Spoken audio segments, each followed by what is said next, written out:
David Halpern here with your Fresh from the Field insight. I had a meeting this week with a training leader from one of my East Coast biotech clients who was passionate about the dangers of going ATA. What is ATA? ATA is against training advice. Wait, you mean against medical advice? No, I mean against training advice. Let's look at what that training advice is that, when you go ATA, leads to poor sales outcomes. Training that is a one-time event with no first-line manager reinforcement and no method for measuring impact on business results will assuredly result in poor outcomes. What I just described is not effective training. It is expensive entertainment.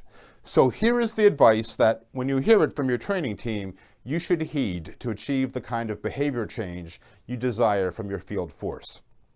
1. You must sit down with the training team and tell them what you want your customer-facing folks to be able to do. This means that the days of learning objectives are over, and the focus should forevermore be on behavioral objectives. After all, what do you care more about? What your people know or what they can do? 2.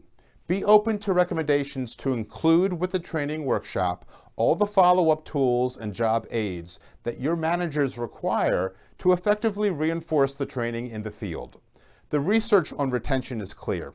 If you don't reinforce training, most of it is forgotten within 30 days. 3. Measure your training. Your trainers will show you how to do this in a scientifically rigorous manner that will demonstrate a direct causal relationship between the training and business outcomes.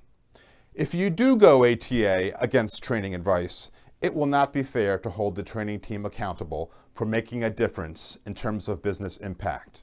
And that would be unfortunate, because training is one of the biggest commercial levers you have when used properly.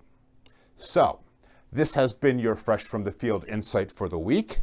See you next time with more food for thought.